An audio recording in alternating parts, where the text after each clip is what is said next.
Just let me turn off this BS that I'm reading. Oh, Steve, how are you doing? Long time no see. It's been a week. Indeed it has. And what a long week it's been. It's been a beautiful week up here. The weather got to 19 degrees centigrade today. And the trees, although it's the end of autumn, were the most spectacular colours I've seen possibly ever living here in my neck of the woods. Has it been warm where you are? I'm very pleased to hear that it's been so pleasant for you, Mark. I would say the temperature has got up to 7 degrees in my lounge this week. 7 degrees, so which is an improvement from the week before, because it was only 4 degrees in my lounge. So I'm up 3 degrees, and I'm not talking about the 70s lady pop trio. When will I see you again? 3 degrees. Gosh, do you know they were great, weren't they? They were also King Charles's favourite group back then. Yeah, they were wonderful. 3 degrees, wonderful. In the days when there was music, which, funnily enough, I'd like to proper come to. Music. Yeah, exactly, proper music. Exactly. Proper music. None of this nonsense today. So, I got an idea what we can talk about. And have you? Yeah. Don't make out you don't know, because I've told you in advance. Did you? I think I did. It was sure? I sent you a clip. I think I sent you a clip of a guy called Rick Beato, who has made a massive following on YouTube. He's an ex-producer, he plays music, and he was regaling about how pathetic the lyrics are today. But he had this one throwaway line. He said, "I'm an old guy yelling at the clouds." And I thought we should do the same, because pretty much that's what we've been doing since we started this. Let's yell at the clouds about certain subjects, and I've got one to kick off with. What do you think? Yeah, you yell away, my friend. Yell away. So Bill Maher, I've flicked you a couple of videos of him in the past. He's an American, really like a political commentator with a bit of humour. I don't agree with everything he talks about, and he's certainly on the liberal side, or traditionally on the liberal side. So bear that in mind. But he, at the end of his programme on a weekly basis, he has this thing called New Rules.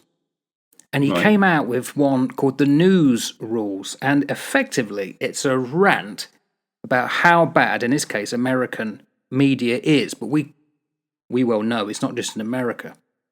And he came up with this manifesto, which I sent you. So I'm assuming you saw the video. Yes, I did. So I thought we'd just go through there and then just yell at the clouds. Yell at the clouds. Yeah, so one of the first things he talks about is that the media don't report what's important. It's only what's, and in his own words, Bill Maher's own words, fun to watch. I would ask, fun for who? And he has a veiled slur against Fox News. So in America recently, there have been these, I wouldn't say it's like the student riots of Paris in '68, but a lot of them in Colombia and other places, they've attacked and taken over the campus, except half of them aren't students. They're obviously agitators that jumped in and to have a bit of fun. But according to certain media, it was nearly all the students. And there was quite a few, but Bill Maher pointed out it's like less than 0.1%, which you don't get told by the media. So, do you agree? Do you think that the media don't actually report what's important, only what agitates people?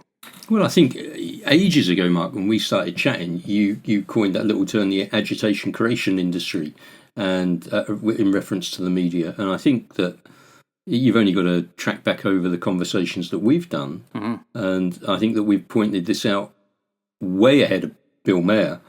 We pointed this out months and months and months and months ago, that the media are there to spin a narrative. They're not there to actually inform you of the facts so that you can then come to your own conclusions and opinion. They just drill you with a narrative. And so that must mean that there is a group of people who are behind driving that narrative. Yeah. Yeah. So I don't think they give us headlines. And one of the things that he pointed out, didn't he, was that any time that you see a headline that says shreds, destroys, pummels, bashes, that sort of thing, then it's crap. It's crap. It did tickle me though, because his title was Bill Maher destroys the media. Well, it's ironic. Of course, yes. And strangely, one of the things we'll be talking about shortly is clickbait on YouTube, because we've done the same. Avoid the BS. One of the things, you're right, absolutely correct, and this is where I'm going to yell at the clouds, because we did quite an extensive set on this, which was probably one of the lowest views that we received at any set, and hardly any comments. And it was like, okay, I know we're a small channel. There are much bigger political things out there. Yeah. But normally, when we did the Ukraine, we got a shed load. Yep. We had less subscribers then, and with the Navy, obviously. But with the news, passive, hardly anyone reacts. If I were a cynical ex-detective, I would say that's because there's something that gets dialed down in the algorithms so that those sorts of conversations don't get promoted. So why did the Ukraine one get promoted then? Well, I think the conversation around Ukraine is slightly different. But if you're bashing the media... Yes, yeah. I reckon that if we were to put out a piece on Ukraine which was absolutely pro the Russian perspective, that would get dialed down as well. Yeah. And I'm not suggesting that we do that, but I'm just saying that I think that there are certain things that if they don't conform to the narrative, and we've seen that with the news channels over the COVID debacle. Yes. That, things were censored, and social media platforms were working with governments to censor. Certain keywords were censored. Whole lists of stuff, and the Twitter files, when Elon Musk took over that and released all of that information. There were so many keywords that if that came up in your feed, in your social media comments, then those were dialed right down. Yeah. Which is just madness. It's madness. I mean, who the hell do these people think we are, Mark? Some flipping juveniles who can't handle the truth. You can't handle the truth! Be careful of the word juvenile. You nearly said Jew there, and that would have been a problem. Yeah, you can handle the truth. It's that flipping Jack Nicholson scene, isn't it? Colonel Jessup. Yeah. Well, there we go, Mark. That's the way it goes. It does. You can't handle the truth. You said a thing. That's nonsense. You said a thing about, which actually Bill Maher talks about as well. That's my second point I've written down there, before we get to his manifesto that he comes out with. He said, the media would say the whole world is watching. He said, you're correct, because you're showing nothing else. The media are deliberately showing skewed narratives. And you only have to look at the way certain news is now being reported, either to do with Gaza, or this warrant out for Netanyahu, what's happening in Iran with the death of... Netanyahu warrant, that's a little side topic that we might want to just discuss as well, I feel. Okay, no problem. So they're not showing anything else. They're very selective, and it's always negative. It's always designed to get you agitated. So, again, we've talked about this. Let's see if this picks up any comments. Why do you think that the media, certain media, report what they do? Well, like I've said, I think it's because they are aligned to a particular narrative. They are not there to actually present facts that then allow the reader or the listener or the viewer of those facts to then come to a decision over themselves. Because the people in power think that us commoners are stupid. Well, yes, there may be some stupid people who are commoners, but there's also plenty of flipping stupid people that are in politics. Oh, yeah, because they're coming from the community. They're bound to be. Exactly, yeah. So, so I think that that's part and parcel of the problem. And as I say, we have already touched onto these points in our previous conversations, that if you are somebody who is willing to ask questions, if you are somebody who's willing to open your mind to being challenged by alternative views, then you are actually going to be somebody that gets silenced. You will, because the world that we're moving into, the speed of information flow, the ability for people to hear different perspectives and to hear them very, very quickly, doesn't give the institutions of state the opportunity to catch up and get ahead of. Yeah. The institution is always behind. So what they have to do is they have to use the legislature to smash and suppress, which is what they're doing. It's crazy, man. It's absolutely crazy. It's nonsense. But it's not a surprise because, as I say, reading history, it's always happened. Yeah. Always happened. So what are your thoughts? Well, again, one of the big things that has been reported recently are the insults that were on the House floor in the United States between Marjorie Taylor Greene and Ocasio Cortez. I forgot her name. I know she's AOC? Yeah. Yeah. And AOC was defending a woman where Marjorie Taylor Greene said, "I think your fake eyelashes are messing up," which was an insult. And they said, take that, strike those words down. And she kind of apologized, but didn't want to apologize. But then on a hot mic, AOC was heard to say, "Baby girl, don't even play." Well, that's the level of discourse. And now normally AOC is quite well talking. She's got some good points. I don't agree with everything, but she's normally quite mature, or has been. But that's where we're at. And these people are getting voted in from a community that effectively, I think, is because of what they're seeing continually in the news. It's become normalized. Bad behavior, insults, no longer listening, over talking. It's quite depressing, but it's been generated to be so, I think. And that is because it just sells paper. Newspapers and news. It agitates people. It's just continually getting this heartbeat going and the adrenaline. And it's almost like a drug for some people. And unfortunately, if you are not very well considered in what you're reading, you don't think about it, you believe it because it's coming from an organization that's got lots of money, then that's why we're in the world we're at, I think. Yep, that's about right. I think, as we've said before, the Western states, the Western democracies, have probably run their dash, and that there is going to be a shift. What that looks like, I've got no idea. What that means, I've got no idea. I hope it will be a good one. Well, I hope it will be a good one as well, mate. But I do suspect that the way that we have done things for the last goodness knows how many hundreds, thousands of years is changing. And what that's going to end up with, I've got no idea. But we are people, I think, who have been driven to react emotionally rather than to react critically and to react calmly and rationally. So many people I see today, and within the particular work that I've done over the years, it's all emotion, it's all hype, and you can't afford that. You need for being cool heads, and you need calm to make wise decisions. You can't afford to allow your emotions. Emotions are brilliant, right? But the emotions need to be brought into check. And you need to then work on what your emotions are prompting for you, but you need to do it in a manner that allows the power of your emotion to drive you in the right direction without the emotion overwhelming you. Yeah. And I don't see much of that outside of people that have worked the type of work that I've worked.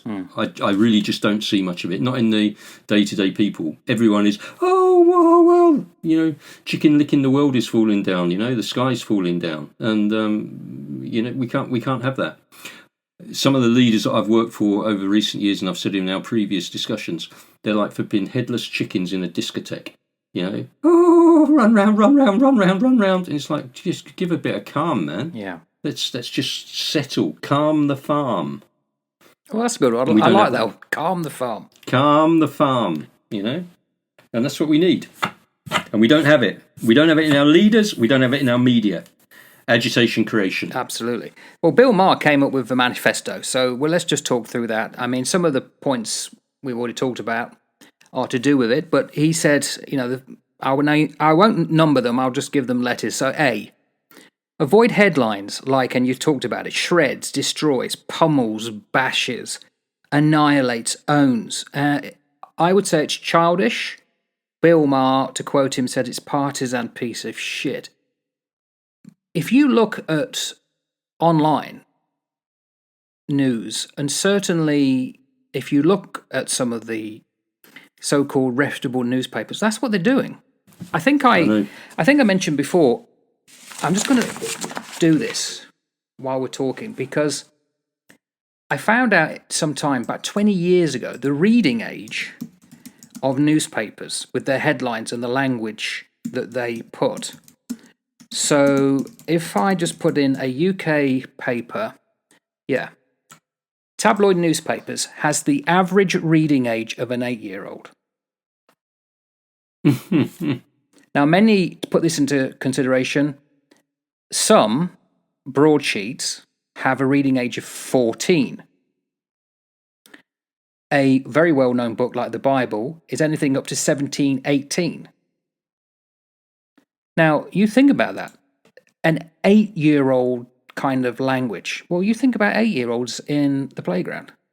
Well, I came across this quite a lot with year 11s year 7s who were 11-year-old, and their language was better than most of the newspapers. So it's quite depressing, and no wonder then they're using these puerile, very male, aggressive type words. I'm going to destroy you. I'm going to pummel you. I'm going to own you. Own the libtards, which was big in 2016. So Bill Maher says avoid them. Yeah. And I would absolutely agree with him. One of the points I think he also made in relation to that comment about those sorts of headlines is, what's the source of the information? Where is your information coming from? Rather than these being catchy headlines, which is all clickbaiting, and just deals with the juvenile and childish response of humanity, because humanity has been dumbed down nearly into imbecility. Where is your source of information? What are you drawing upon? What have you actually done to try and uncover some of the truth? And nothing. Doesn't happen, mate. I mean, even the BBC got rid of most of the boots on the ground, the foreign reporters. Yeah. You don't see them anymore. And like he said, Bill Maher said, avoid anything that states, quote, Twitter says. Twitter? Or the internet. I mean, that's just lazy writing. They're just hacks who can't be bothered to do any research and don't. Over the years, I've worked with a lot of journalists over the years for various reasons, particularly when I was serving in the police, and you turn up at a serious crime scene and very quickly the journos would know that there'd been a homicide or something like that. And man, back then, those guys worked so hard to piece together the story, to get as much information as they possibly could. And our big one up, actually, a chap called Adrian Britton, who used to work for ITN and Sky News.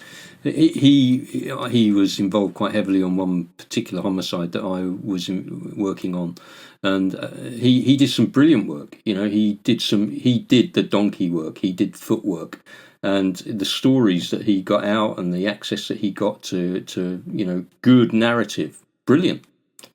Take big respect for people like him. And obviously there are some other incredible war correspondents over the years who have gone out and they've got into the thick of it and they've seen what's going on. They've not just been sat in some 5-star hotel 25 miles behind the lines. They've actually been embedded with frontline troops and gone to see what's really going on, and at great personal risk. Not like the RAF.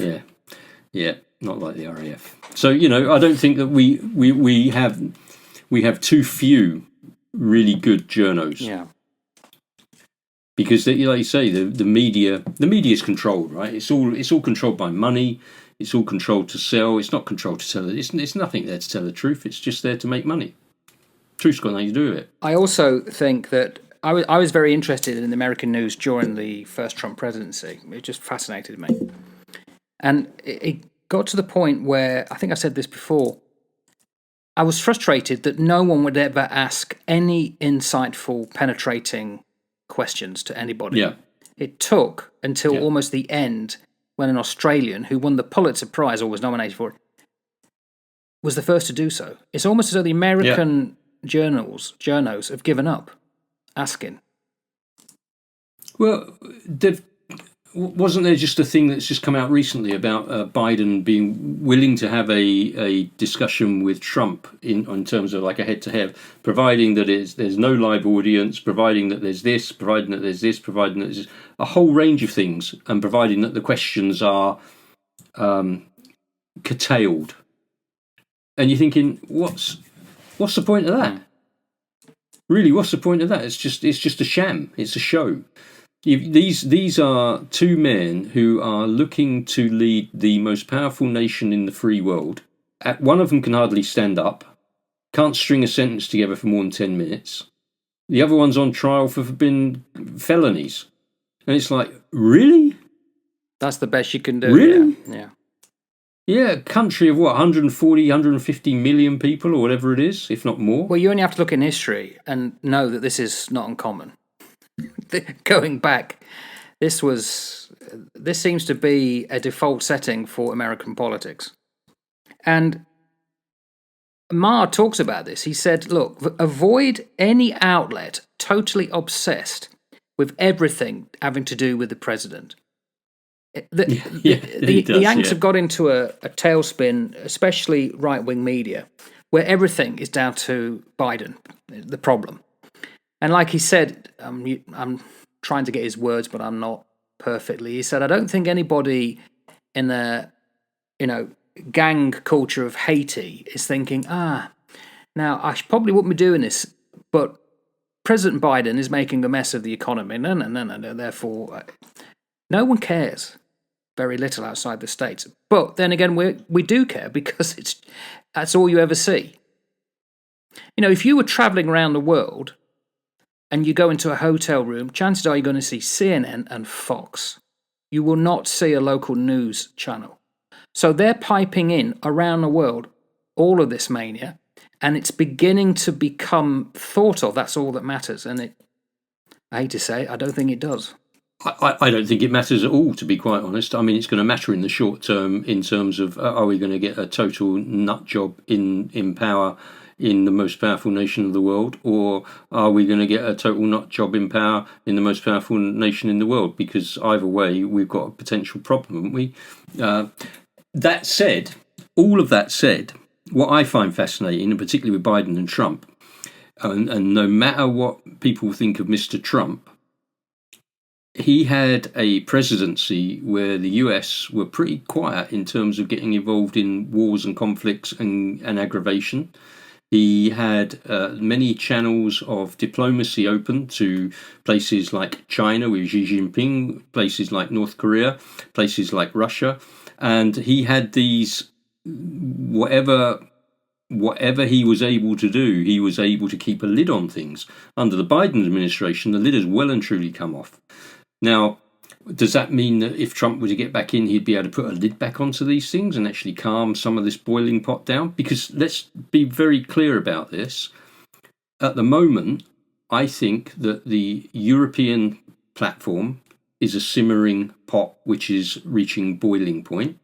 The Middle East is at boiling point and is about to have been popped its lid. And you've got, the ICC now looking to, if they haven't already, looking to issue international arrest warrants for Hamas leaders, which I completely understand, but also for Netanyahu and his defense minister, which I think every Western leader should now be on notice for. Why do I say that? Because one of the things that Khan said was that no foot soldier, no commander, no civilian leader, no one can act with impunity. No one. Then I think to myself, hang about a minute. Back in 1991, didn't we go to war in Iraq under Tony Blair? That was all a load of cobblers, man. That was cobblers. What about Bush? What about Barack Obama? What about the hundreds and thousands of civilians that have been killed under Bush, Blair, Obama? What about those three guys? You've now started to set a precedent for Western leaders, and if you're going to play nasty with the only democracy in the Middle East, who have spent years having thousands and thousands and thousands of rockets lobbed into them, I think you've got a problem. Now, that's not to say that Israel are perfect. I'm not saying that. I don't accept that Israel are perfect at all. That's not to say that Israel may not have been heavy-handed. They may well have been. I don't know. I'm not there. What I'm saying, though, is I think that this thing from the court is nonsense. It's nonsense, and it's fueling this media circus. All part of this media circus. All of it. I don't believe any of it, mate. It's crap. Interesting. That will be a future episode. It's also with precedence, because think of Nuremberg. One of the problems of bringing in a law which did not exist and then trying people for something that did not exist because it was so heinous worried the Allied powers, because they thought, well, we too could be accused of atrocities, especially when they went into Germany and so on, especially with Russia, the Soviet Union. But look at what happened to Japan to end the war. How many Japanese cities were destroyed? 65, 69 cities destroyed. How many hundreds and thousands of innocent civilians were destroyed by the Americans? Shed loads. Look at Dresden. Yes.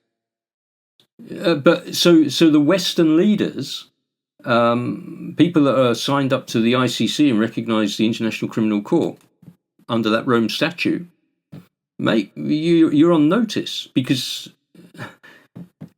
warfare involves loss of life, regrettable, however that life loss is. But there we go. That's another subject, I guess. Well, not really, because I'm going to bring it back to Bill Maher. I put down point D. He argues that news is a profit division of the media companies now. Therefore, it's not news. It's, or he calls it the audience stroking business. It's not to inform opinion, but to reinforce them. That's our story, and we're sticking with it. Effectively, I've written down, it's abuse of information to misinformation. It's abuse of information to make it clickbait. Now, why did I bring that up now? Well, because we were told that I remember being told in the 70s that World War II was a crusade against evil. No one ever talked about, at that point, the atrocities that were committed by the West, and also the firebombing. That came out later. There was a reevaluation sometime in the late 80s, early 90s of Bomber Harris and the policy of deliberately attacking civilians. And it was to undermine the German war effort. Well, we've been misinformed throughout our whole life, I think. We were certainly misinformed by the West trying to paint a picture how bad it was in the Soviet Union. And they did have years of stagnation, no doubt about it, and so did we. I mean, Britain in the 70s, the early 70s, was all strikes and was called the sick man of Europe, which was a play. Remember it very well. Which was a play on a phrase that was put against the Ottoman Turks before World War One. Well, the Soviet Union was no different. Eventually, it collapsed, but that's for other reasons. Well, we were fed that. I remember having conversations on the Charybdis, where a lot of people around us were kind of towing the party line about all the foreigners over here are all ragheads, or they're all idiots, they're nothing like us, and I'm going to change very much here direction, but it's the same thing. England football club, the football team, the national football team, won in 1966, and people still believe every time they're going to go to the World Cup they're going to win, and have never ever broken that. It's almost a paranoia now of we're going to win and we're better than the foreigners, and they never have, and they can't admit it. So these narratives lasts for generations. Oh, yeah, of course they do. Yeah, they really do. And I think that the points that you picked up from Bill about the audience stroking, and it's no longer to inform but to sort of just stroke the audience, because truth doesn't matter. No. Truth doesn't matter. And with such catchy titles, disinformation, misinformation, you've also got this malinformation. And malinformation is actually true information, but that information doesn't suit the narrative. And so therefore we'll suppress it. And you're like, hang about a minute. Let me just get that one. Does that one really clunks around in my head? So the information that I'm getting told is true. Yeah, that's right. But it doesn't suit what you want to push. Yeah. No, it doesn't suit it. So you're going to restrict that truthful information because it doesn't suit you. Yeah, you've got it. And you're going to villainize me for pushing malinformation. Yeah.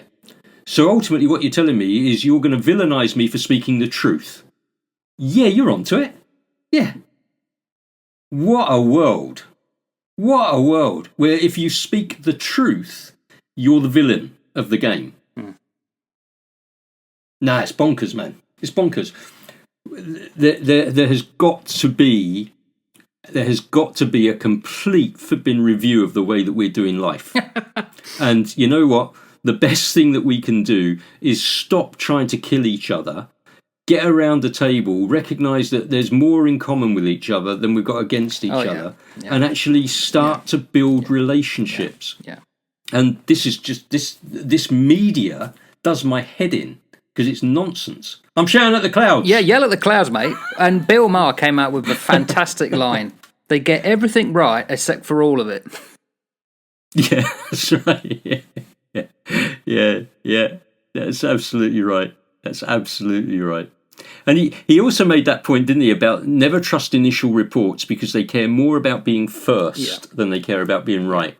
And I think that's it. You know, who can get the most sensational headline grabbing piece out there, because then that's going to sell, or that's going to get the most clicks, or that's going to get... Because news don't last. We have a generation that can't focus more than a day. We talked about this with the Lindy effect. And we know that news doesn't last, Mark, because we used to go to a fish and chip shop. Today's news is tomorrow's fish and chip wrapper. That's right, because they used to be wrapped in newspaper. But there's something he says that I think both you and I have kind of regaled at in our episodes for almost a year now. Media does not care about the truth because people generally don't care.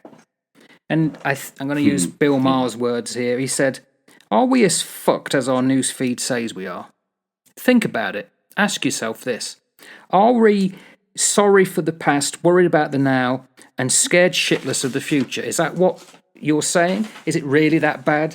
And then he talks about, well, I'm going to add to this as well. So we don't have to, we're not in Ukraine. We're not in, Kurdistan trying to, eke a living. And we're not in Gaza. So why does the West portray the world so bleakly when most of the people have a good life? But more importantly, why do the people who are having a good life think they're not and are prepared to fall hook, line and sinker for what is a cartoon show? A comic. Yep. Yeah, Mr. Magoo, mate. Yeah, it's all nonsense. Mr. Magoo. Are you OC? Yeah. I don't know why people who are in the positions that a good proportion of the Western world are in, well, no, I do know why, but it probably doesn't fit into our channel over here. I personally think that it's lost because we've lost touch with actually what makes us human in terms of a deeper and more spiritual connection to the metaphysical. We have tried the whole materialistic, humanistic game, and we have now realised that it doesn't work. We've jettisoned God, we've jettisoned everything else, and we've jettisoned any spirituality. And so now we've got no spirituality left. We've recognised that materialism doesn't satisfy us either. We're going to now have to get rid of that because that crumbles all around us. So now we're left with nothing, which means that people are left with no meaning and no purpose in life. And if you're left with no meaning and no purpose in life, you've got a flipping big problem. I'm glad you bring that up because, and I think for the dear listener, Steve is a pastor, is a committed Christian. I myself am an atheist who believes in God, but I don't follow any one religion. But I'd like to talk about religion because I've been looking up some of the YouTube thumbs, because this I am going to yell at the clouds about. It gets on my effing nerves. So we do another channel, Sacred Book. And I'd like to think we do it in a mature, open, honest discussion. And a lot of the things I'm about to give you, the titles of some YouTube channel thumbs, I think should cause us concern. So here's just an example of them. I've got 1, 2, 3, 4, 6. Ham's sin should terrify us. Emotive word. And of course, if you don't know who Ham is, and you don't know what sin is or care about sin, it won't be of interest to you. World's scariest Bible verse. Oh, please. 14 things the misguided religious establishment don't want you to know. Atheist bomb drops. Defeat an atheist in 2 minutes. Atheist claims are ridiculous. Now, I know that we've already said that the average reading age of the tabloids is 8, which is seriously pathetic. I beginning to think that some of the reading age of some of these thumbnails are appealing to a similar teen or preteen or even young tween audience that have a very limited vocabulary, because if you're seriously interested in these topics, I can't believe that you would click on that, but some do, and to very large numbers. And it's similar to you. I said, possibly about 6 months ago, there was a channel that I used to follow, okay, not regularly, but it was very erudite, well-researched stuff. Now, they ever thought that they were losing viewers. Suddenly they started doing, they made aircraft carriers look like Star Trek, with lasers coming out. I thought, really? Because they just want people to click. Now, if Bill Maher manifesto is correct, and I think it is, I think we need a manifesto for YouTube as well. Yeah, maybe we do. The first thing for the manifesto for YouTube would be allow creators to create and don't censor them if you don't like their narrative. That would be my number one up for YouTube. They restrict so much, and they work to guidelines which are incredibly laden to push the malinformation. It may well be true, but you're not allowed to say it. And so I think that's a nonsense anyway. But if you remember, we had discussions, didn't we? Because we've talked about our different channels and the things that we do and how we promote the Two Old Salts and how we promote Sacred Book. And we recognise, they're very different audiences, but we're the same people and we can talk about different things and come at things from different angles.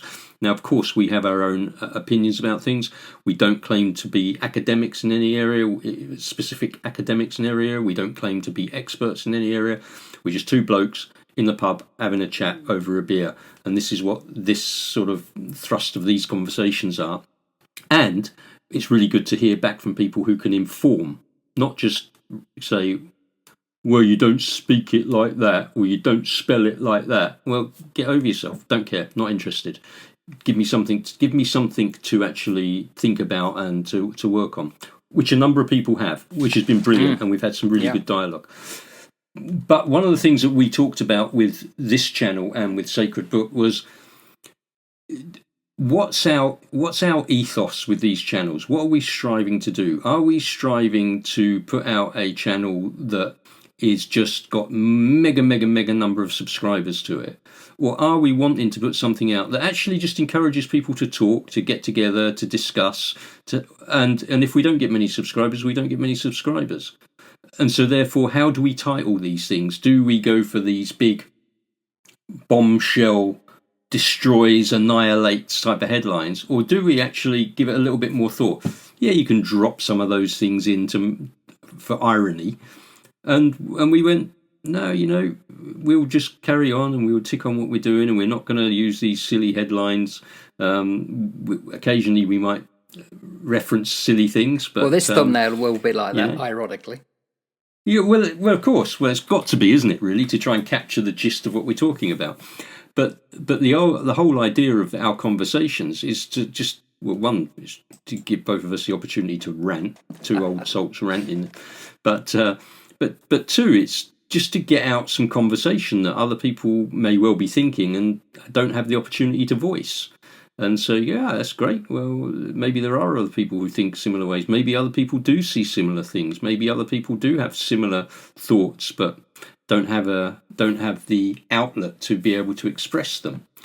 I'm very fortunate that every week we can catch up, and what's annoyed the hell out of me for the week, I get the opportunity to vent with you.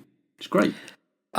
I agree with you, and I was going to finish off with Rick Beato again. He did an episode about, and it's driving him mad. He said he's listening to music, the top streaming songs on Spotify, and how appallingly bad their lyrics are. But he also did one where he showed, because I'm not a guitarist, but there's a little thing you can put on the actual top. I don't even know the names, but it will come up with a red light or a green light, whether it's in tune.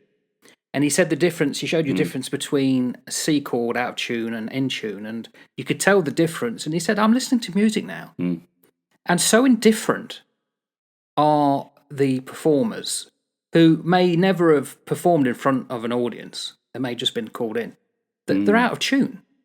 And he does say, in the 70s and the 60s especially, when the Beatles were experimenting, they would deliberately slow down or speed up, in which case the notes would go out of tune, but that was deliberate.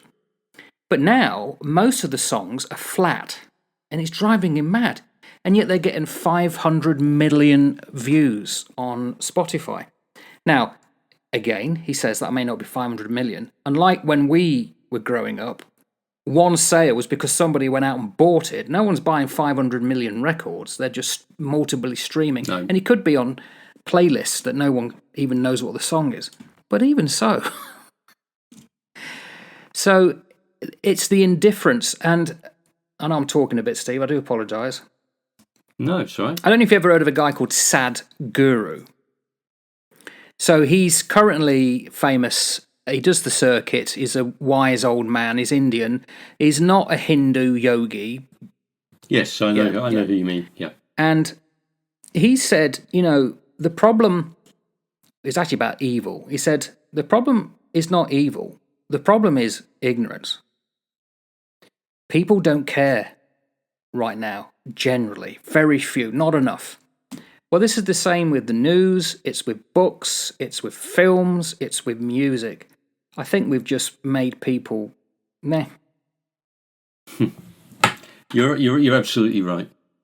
No, mate, you're right. And I listened to that YouTube clip that you sent me of that Muso guy, and I listened to him comparing the Beatles across the universe songs, across the universe, and comparing it with this other one. Was it whoever it was that was singing? I don't even know. I don't actually listen to the modern music because it just does not resonate with me at all. But I think about some of the incredible depth of poetry in some of the other. I mean, one of my favourites is Leonard Cohen.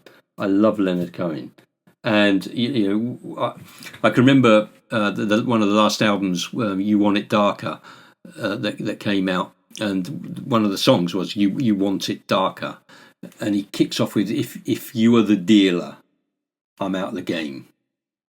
If you are the healer, it means I'm broken and lame. If thine is the glory, then mine must be the shame. You want it darker, we kill the flame." And I heard that and I thought, man, that's great. And then he starts to sing all the way through it, and that the whole lyrics of that song are incredible. And he drops this wonderful little Hebrew word, chineni. Chineni, my Lord, I'm ready, my Lord. And Chineni, I thought, what does Chineni mean? So I actually ended up putting together a whole sermon on what Chineni means, because it's like, here I am, but not just here I am, but here I am completely. Everything I am, all that I am is here. It's not just like I'm sat here, it's all that I am. Everything I have is here. And he brings it down, and this incredible piece of lyrical work that he's done in this song is basically, I think, as I've listened to it, what I see in this is the crucifixion of Jesus in it. Magnified, sanctified be the holy name, vilified, crucified in the human frame, 1,000,000 candles burning for the love that never came. You want it darker? We kill the flame. And it's like, what can I say? Beautiful. And Cohen and his lyrics and the weave of his lyrics and what he's actually suggesting, and yeah, man, I love it. I love all that sort of stuff, and I don't see much of that in modern music. I really don't. It's, yeah, she loves you, mate, yeah, and she wants to go down and do this on you, and you want to do that on her, and give me a break. Give me a break. Well, it's, again, Bob Dylan. Here's a couple of, well, 1 or 2 lines. How many years can a mountain exist before it's washed to the sea?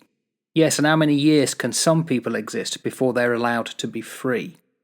Yes, and how many times can a man turn his head, pretending he just doesn't see? The answer, my friend, is blowing in the wind. The answer is blowing in the wind. Those protest songs have almost gone. Oh, I know they have. Yeah. No, they. But when we were younger, mate, the popular culture was all about anti-establishmentism, really, wasn't it? It was about, you think about all of the anti-establishment groups as we were growing up, the Sex Pistols, the Jam, the Clash, the Stranglers, all of those groups in the sort of 70s. It was all protest. Everything became protest. It was protesting against this. Pink Floyd, another brick in the wall. Everything was protest, and it seems to have changed. And I don't know when it changed. Maybe the late 80s, maybe into the 90s, and it became all about love. Yeah, it just became about love. I want you, baby. Come and sit with me. Really? Well, even worse in the UK, because under Stockache and Waterman, it was just the same beat. It was just a beat. Yeah. Well, was that like Rick Astley time? Kind of, yeah. I'm never going to give you up and whatever. Yeah. Although he had a good voice. Yeah. Oh, great voice. I thought he was a black guy when I first heard him sing. Until when you hear him on the radio first, didn't you, back in the day? And I thought, oh gosh, he's got a great voice. And then it's like a pasty white sort of almost from north. Ginger. Up north. From up north. So we've titled this "Yelling at the Clouds, Avoid the Bullsh." So what's the answer then? Take everything that you read and hear with a pinch of salt. Don't ever accept it until you've had a chance to absorb it and to do some research on it. Never ever believe what you are told straight up. Never. And that is the thing that Jacinda Ardern got incredibly wrong. We are the single source of truth. Only believe what we say. It's like, no, you've lost it now. Well, you've gone on to a topic there that I think we should do as because I think that's what the current government are trying to do. They're trying to say only we know. Everything done before us was wrong, and we're going to fix it, and only we know. And it's like, all right, no, you don't. No, you really don't. You really don't. And I really hope that enough people are waking up to this BS, because it really is just BS. Bullpacking. It's, as I say, when we have now got governments that are in charge of us who are saying it is wrong for you to speak the truth because it goes against what we want you to hear. There's a big issue there, and that's called malinformation. That's a big issue. Do you mind if I give an answer? No, you give an answer. I think we do two things. We try and educate ourselves, regardless how old you are. I'm soon to be 60. It doesn't mean I can't stop learning, and no one can. Educate yourself as to, how to recognize that you're being lied to in the print. Don't assume just because you've been reading or listening regularly and people around you are doing the same, just because they're falling for it, doesn't mean you should. And secondly, I think we just have to wait. I was listening to, this name may trigger you, but I was been listening to Tony Blair. He was interviewed about Brexit because he has long argued that it's a bad thing. And it seems that someone's reevaluating what he said and how accurate was he, and was he accurate at all. But I'll leave that down to the individual. But he said the people who voted for Brexit, those over 60, 3/4 voted for it. Those under 30, 3/4 voted not to leave. That older generation is not going to be around much longer. And I know 80-somethings and late 70s who vehemently wanted to get out of Europe. Well, they're not going to be around in 10, 15 years. So if this is a generational thing, because we've been talking about the 60s and the 70s and the 80s being different to what it is now, I can see it will change. It's like a weather vane. It's gone one direction, it's going to go back. Whether we can overcome current political problems in the meantime is another argument, but I think we just have to assume it will swing back to as it always. It tends to go to the centre, and then will probably go another direction again. I don't think there's any other answer apart from starting young and getting kids. And it's starting to happen here in New Zealand. Schools are now banning the use of smartphones. The kids have to give them up in school. So that might get them to be interested in a musical instrument. They may start thinking, oh, this is a flat C. I can recognise it now. And perhaps it may get them through the media, because I know media and English is starting to teach them how to look out for misinformation. Perhaps we're going to get 5 years from now, we'll see the results. If they are actually allowed to hear the truth. Well, that's another point. Yeah, it basically is. It really it's down is. to us, and that should worry everybody. Yeah, it is totally down to us. I mean, people govern us at our request. You know, we are the people that put people into power, and we are the people that should remove people from power. And I think that, you know, New Zealand at the last election made that very clear, that the people that they had put into power, they didn't want in the power any longer, and that the majority of New Zealanders said no, get rid of them. So I think that while we still have access to a ballot box, that's a good thing. However, there's nothing to choose between any of these politicians anyway, because they're all corrupt. They've all been sucked into this the money consumerist side of things. It's all about money and commerce, man. It's all about Mr. Smith goes to Washington. I'm minded of the comment that God says to Satan when Satan is fronting up to God in the book of Job, and God says, "What have you been up to?" I'm paraphrasing this. "What have you been up to then, Satan?" And Satan says, "Oh, I've been going to and fro across the earth." And God goes, "Oh, right. Okay, fair enough." And then later on in one of the prophets, I think it's Isaiah, that it talks about this adversary of God going across the world, trading, commerce, the satanic beast of commerce. Oh dear. Money and flipping politics and religion, when they all mix together, you've got a right basket case. Yeah. But again, if we do stand up, there's always the problem, isn't it, about be careful what you wish for, because you only have to look at the French Revolution to know about that. Yeah, I think, like I said, I think that the very best thing that we can do is stop trying to kill each other, stop trying to hate each other, actually get to know people well, and you'll soon realise that the vast majority of people are much like you, who just want to live a life, raise a family, enjoy their job, and see out their days. They don't want bombs flipping dropping on them. They don't want people invading their lands. They just want to live peaceably. And wherever possible, that's what we should be looking to do. But that can only happen when you've got people leading you who are willing to go along that line, not people who are wanting to ramp up all of this nonsense that we see in the media. So there you go. All right then, mate. So a good conversation. Thank you very much. let's see if things change in the future. Always a pleasure, Mark. Till next time, sir. Till next time.